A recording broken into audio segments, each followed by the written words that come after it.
Hello everyone, this is Sasmita. Welcome to my channel. आज हम discuss करने वाले हैं क्लास 7 मैथ का PT2 एग्जाम का एक सैम्पल पेपर। टाइम है 90 मिनट्स, फुल मार्क 40। तो चलिए बढ़ते हैं सेक्शन ए की तरफ। Choose the correct option. The standard form of rational number -3 by -15 is. देखिए माइनस को माइनस कट हो जाता है, 3 1 जा 3, 3 5 जा 15, मतलब आंसर आता है 1/5। So here the option A 1/5 is the correct answer. Next one is question number 2. Which of the following rational number is equal to its reciprocal? ऐसा कौन सा रेशनल नंबर है जिसका अगर हम रेसिप्रोकल फाइंड आउट करें तो सेम रेशनल नंबर मिलेगा। So here the answer will be 1. Next है हमारा question number 3. Which of the following is correct? इनमें से कौन सा करेक्ट है?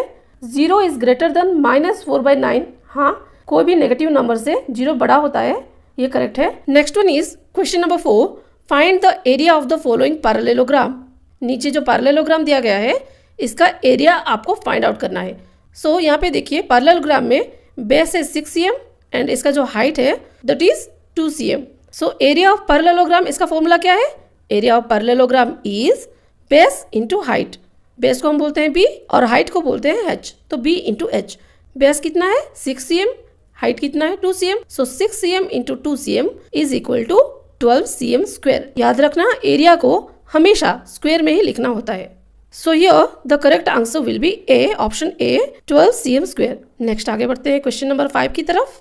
Question number 5. Find the area of triangle ABC। यहाँ पे देखिए एक ट्राइंगल दिया गया है, दिस इज ABC ट्राइंगल और AD है इसका हाइट, ठीक है, बाहर की तरफ ड्रॉ किया गया है।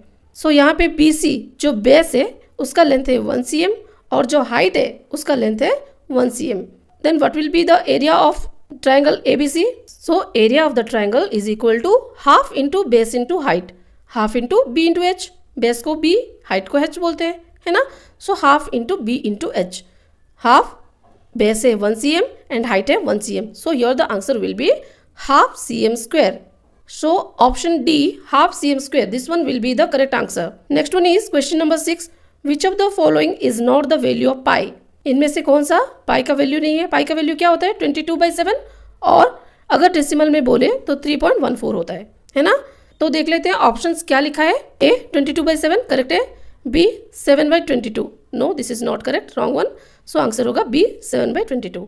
नेक्स्ट है question number 7. 1 cm square is equal to dash. Millimetre square में हमको आंसर बताना है। जैसे कि आप सबको पता है 1 cm is equal to 10 millimetre.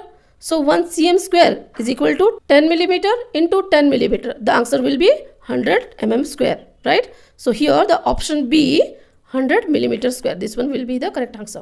Next one is question number 8. 1 hectare is equal to dash. देखिए ये आपके बुक में नहीं है लेकिन मैंने देखा है बहुत बार क्वेश्चन पेपर में ये क्वेश्चन आया है तो मैंने इसको इंक्लूड कर दिया है। 1 हेक्टर इज इक्वल टू, जान के रखिए, the answer will be 10,000 metre square. Next question number 9.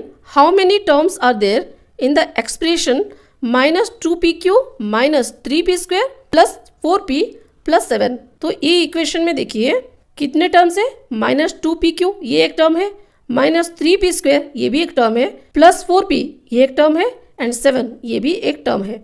So total कितने टर्म्स हुए? 1 2 3 एंड 4, 4 टर्म्स हुए ना। सो here the answer will B D 4, option D is the correct answer. Next question number 10. What is the coefficient of x in the expression y² x plus y?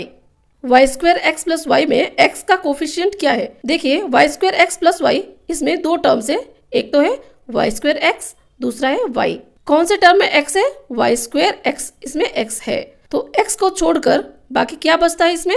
y²। So here the coefficient of x is y²। Here the option A y² will be the correct answer. Next one is question number 11. Fill in the blanks. पहला है 2a² and -5ba² are dash terms. यहाँ पे देखिए 2a² में 2 constant है, variable क्या है? a²b। -5ba² में देखिए कांस्टेंट क्या है? -5, वेरिएबल क्या है? ba²। आप a²b बोलो या ba² बोलो, दोनों सेम ही है ना। सो दोनों टर्म्स में जब वेरिएबल सेम होता है तो हम उन दोनों टर्म्स को बोलते हैं like terms. So here the answer will be like terms, ये दोनों को हम बोलेंगे like terms. Next one is B. x² plus y² plus z² is an expression which is neither monomial not dash. X square plus y square plus z square, इनमें देखिए 3 terms है, एक तो है एक्स स्क्वायर, दूसरा y square, तीसरा है Z square. 3 terms है ना, 3 टर्म्स होते हैं तो हम वो एक्सप्रेशन को क्या बोलते हैं, ट्राइनोमियल। लेकिन यहाँ पे क्या लिखा है, इट इज नेदर मोनोमियल, ना ही ये मोनोमियल है, या फिर हम इसको बोलते हैं ना ही ये बाइनोमियल है। So answer here will be binomial. Next one is C, if R is the radius, अगर रेडियस आर है then dash is the circumference of a semi circle. Semi circle का सर्कमफेरेंस क्या होगा, सर्कल का circumference का formula क्या होता है, 2 पाई आर। तो सेमी सर्कल का सर्कमफेरेंस कितना होगा, 2 पाई आर बाई 2। तो आंसर क्या आता है, pi r. Here the answer will be pi r. Next one is D, right the correct symbol. -4/5 दूसरा फ्रैक्शन है -5/7, इन दोनों के बीच एक डैश है, इसमें आपको करेक्ट सिंबल डालना है, इधर ग्रेटर देन, स्मॉलर देन और इक्वल टू। सो देखिए -4/5 और -5/7 इन दोनों में कौन सा बड़ा है कौन सा छोटा है, अगर पता करना है तो दोनों के डिनोमिनेटर का एलसीएम निकालना पड़ेगा, है ना। So let's find out LCM. LCM of 5 and 7 is 35, right. तो अब दोनों फ्रैक्शंस के डिनोमिनेटर को हम 35 में कन्वर्ट कर देते हैं। देखिए -4/5 इसका डिनोमिनेटर अगर 35 करना है तो कौन से नंबर से हमको मल्टीप्लाई करना होगा, 7 से। जब डिनोमिनेटर को 7 से मल्टीप्लाई करते हैं तो न्यूमरेटर को भी 7 से मल्टीप्लाई करना होगा, है ना। So let's find out the answer. -4/5 into 7/7 is equal to -28/35। इसी तरह -5/7 इसका भी डिनोमिनेटर हम 35 में कन्वर्ट कर लेते हैं। तो -5/7 यहाँ पे 7 है डिनोमिनेटर, इसको किसके साथ मल्टीप्लाई करेंगे तो आंसर 35 आएगा 5 के साथ। तो चलिए न्यूमरेटर और डिनोमिनेटर दोनों को 5 से मल्टीप्लाई कर लेते हैं। -5/7 इंटू 5/5 इज इक्वल टू -25/35। अब देखिए दोनों फ्रैक्शंस के डिनोमिनेटर 35 हो गए। अब तो आसानी से हम बता सकते हैं कि कौन सा बड़ा है कौन सा छोटा है। -28/35 बड़ा है या -25/35 बड़ा है। जाने वाली बात है -25/35 ये बड़ा है और -28/35 ये छोटा है। सो वही हम लिखेंगे यहाँ पर, -28/35 इज स्मॉलर देन -25/35। और किस तरह से लिख सकते हैं, -28/35 means -4/5, right. So -4/5 is smaller than -5/7।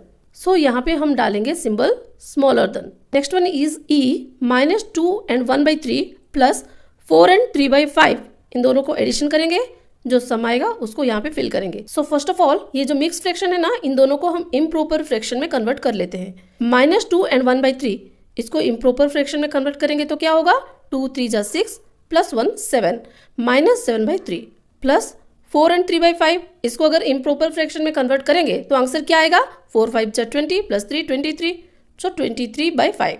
अगर इन दोनों को ऐड करना है तो दोनों के डिनोमिनेटर का एलसीएम निकालना पड़ेगा। Let's find out the LCM of 3 and 5, that is 15। सो -7/3 इसका डिनोमिनेटर हम 15 में पहले कन्वर्ट कर लेते हैं। तो 3 को किससे मल्टीप्लाई करें तो 15 आएगा 5 से। तो न्यूमरेटर एंड डिनोमिनेटर दोनों को 5 से मल्टीप्लाई कर लेते हैं। -7/3 इंटू 5/5 इज इक्वल टू -35/15। इस तरह से 23/5 को भी हम 15 वाले डिनोमिनेटर में कन्वर्ट करते हैं तो आंसर आएगा 69/15। अब इन दोनों को एडिशन कर लेते हैं, -35/15 plus 69/15, -35 plus 69/15। So here the answer will B 34/15।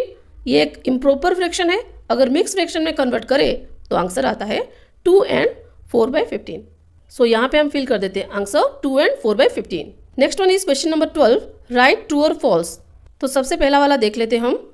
A, the circumference of a circle of radius 1 cm is 2 pi cm। एक सर्कल है जिसका रेडियस 1 cm है तो उसका सर्कमफेरेंस कितना होगा, सर्कल का सर्कमफेरेंस का फॉर्मूला क्या है, 2 pi r, है ना।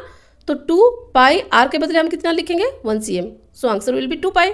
सो this one is the correct one, लिखेंगे पास में true. Next one is, 2 figures can have the same area but different perimeters. 2 figure ऐसे बना सकते हैं क्या जिनका एरिया सेम हो लेकिन पेरीमीटर डिफरेंट हो। हाँ, हम बना सकते हैं ऐसा। So this one will be the true one. Next आगे बढ़ते हैं सी की तरफ। The sum of rational numbers p/q and r/s is p+q by r+s। नहीं, रॉन्ग है। So this is the false one, यहाँ पे लिखेंगे false. Next is D, the numerical coefficient of term other than constant in -6 -5m² is -5। यहाँ पे देखिए एक expression दिया गया है, -6 -5m²। यहाँ पे -6 तो कांस्टेंट है, हमको कांस्टेंट के बारे में नहीं सोचना है। यहाँ पे लिखा है अदर देन कांस्टेंट, तो कांस्टेंट को छोड़ के जो टर्म बचता है वो क्या है, -5m²। इस टर्म में वेरिएबल क्या है, m²। तो m² को अगर छोड़ देते हैं बचता क्या है हमारे पास, -5। So here the coefficient of the term will be -5। तो लिखेंगे यहाँ पे true. Next one is if the diameter of a circle is 7 cm then the area is 22 cm²। अगर सर्कल का डायमीटर 7 cm है तो एरिया कितना होगा, 22 cm² होगा क्या। अगर diameter of the circle d is equal to 7 cm then radius of the circle will be 7/2 cm, right. So area of the circle formula क्या है, πr² है ना। पाई का वैल्यू 22/7 इंटू आर कितना है 7/2, तो 7/2 इंटू 7/2, तो आंसर कितना होगा 77/2 cm²। अगर डेसिमल में कन्वर्ट करें then the answer will be 38.5 cm²। So here the answer will be false one. Next one is section B, question number 13। Answer the following questions. यहाँ पे क्वेश्चंस का answer दीजिए, हर एक क्वेश्चन 1 मार्क का है। चलिए बढ़ते हैं क्वेश्चन ए की तरफ। List 5 rational numbers between -1/2 and 2/3। So here the answer will B, first of all rational number find out करना है तो दोनों के डिनोमिनेटर को सेम करना होगा। इसके लिए हमको फाइंड आउट करना है LCM. LCM of 2 and 3 is equal to 6। -1/2 इसका डिनोमिनेटर हमको बनाना है 6, सो मल्टीप्लाई करेंगे 3/3 से। -1/2 into 3/3 is equal to -3/6। In the same way, we will convert 2/3 into the denominator with 6. So we have to multiply with 2/2. 2/3 into 2/2 is equal to 4/6. तो अब हमको दो rational number मिल गए जिनकी डिनोमिनेटर सेम है। एक तो है -3/6, दूसरा है 4/6। The 5 rational numbers between -3/6 and 4/6 are -3/6। इसके पहले अगर जाएंगे तो कौन सा नंबर मिलेगा, -2/6। इसके पहले जाएंगे तो -1/6 मिलेगा। नेक्स्ट आगे बढ़ेंगे तो 0 and 1/6 भी मिलेगा। नेक्स्ट 2/6 मिलेगा। नेक्स्ट 3/6 मिलेगा। So 5 rational numbers between -3/6 and 4/6 are -2/6, -1/6, 1/6, 2/6 and 3/6।